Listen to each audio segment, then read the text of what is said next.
Hi, my name is Marisa Victus, and I am the author and artist of the Obsidian Chronicles. Today, I will be reading Chapter 5 of the first book, Obsidian, Birth to Venus. The year is 2075. Mom called.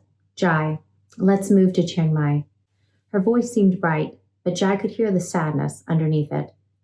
I know you're busy wrapping up your PhD at Stanford, but I'd love for you to come join me when you can. I've decided to continue my work with the universities there. It would mean so much to have you with me. 6 years had passed since they'd lost Darren, but adjusting remained Mom's work in progress. Having a second child so late in life was a wondrous gift to her, but it wasn't rare.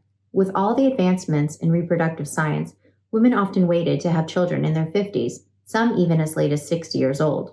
Still, when Mom considered becoming pregnant at 43, her friends questioned it, asking only half-jokingly, "Are you sure you don't have amnesia? You really want another baby? You do remember the late-night crying and diapers galore, right?"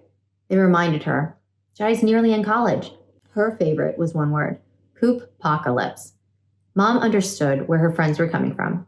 Mom and Dad loved to travel. Naturally, their friends questioned how a newborn could fit into their adventures, but that hardly deterred them. They knew what they wanted. Later, Jai learned they'd planned for over a year before Darren was conceived. Losing him was especially hard.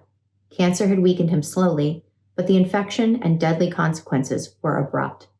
Jai could sense how difficult it was for her mother to process his death, even years later. Increasingly, Mom had found herself drawn to Chiang Mai. It was the last place they'd spent time with him before he was admitted to the hospital. Jai pictured the villa, sitting out on the sala, and remembering the good times, chasing Darren down the beach, watching the sunsets, strolling along the fields. "Jai," Mom beckoned her back to reality. "Please, join me." "I'd love to, Mom. I'm nearly finished preparing my defense, so I won't have to spend as much time at the U. The timing's good." But more than that, Jai knew Mom needed her. It was also the 3-year anniversary of her father's passing. A blood clot. It had traveled up to his heart, hit his lungs, and that was it. It surprised everyone who knew him.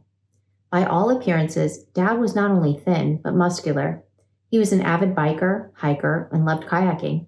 He was as fit as could be, but his cholesterol was always something to contend with, and when he went kayaking with his friends, down the Nile of all places, he went down for a roll and didn't come up. Not the elegant way he usually did, anyway. The doctor said even if a medevac were nearby, the pulmonary embolism would have been fatal. "I'm so glad you'll come," Mom said. "Nothing could please me more." She paused. "And Jai, this time I hope you'll meditate with me." Jai promised to consider it, the meditation training Mom had begun under the tutelage of the local monks. Jai had had a hard time warming up to it. The chanting and blessings, though beautiful, stood far from the world she knew. She'd finished her master's, spent most of her time and attention working on her PhD at Stanford, and in parallel with her studies, she'd launched a manufacturing and technology business. Engineering and math had kept her grounded and sane in a way feelings and reflection did not. In fact, the more Jai opened up to her emotional side, the more she could feel her heart palpitate. Mom sensed her reluctance. "I know you don't like to talk about yourself, but speaking from my own experience, losing your brother and father these last few years has been too much, too soon." Jai knew her mother wasn't speaking of only herself. Yes, it is hard to cope. Jai admitted that much. Mom was coping far better than she was. "I'll try to join you this time," Jai promised. That afternoon, she made arrangements to run her business remotely. It was 2 years old then, a fledgling, but largely self-sufficient with the team she'd assembled. She trusted them to follow her directions from afar. More importantly, she realized that she and her mother needed time away from the structured life they had, to regroup and reconnect with themselves and what little family they had left. When she arrived in Chiang Mai, it was early morning.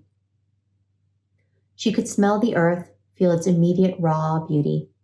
Months had passed since she'd agreed to make the move. She just passed her defense and traveled unannounced. She was excited to surprise her mom. She walked to the nearby school and asked a student where her mother was. "I was just speaking with her," he said. "She's in the temple." Before Jai had even taken off her shoes to cross the threshold, the strong, spicy aroma of incense enveloped her. The room was clear, except for some pillows splayed out along the floor. The morning sun was streaking in, through the windows along each side. The middle of the room was dark, but far in the distance, she could see the outline of her mother's body. Mom sat relaxed in a lotus pose. Her eyes were closed.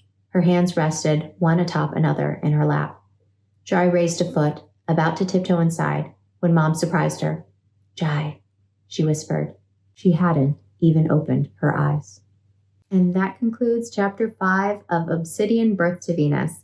If you enjoyed it, please like and subscribe to my YouTube channel, and also sign up for my free newsletter, Marisa Victus, Mindset and Meditation, Synergy of Science and Self, at marisavictus.substack.com.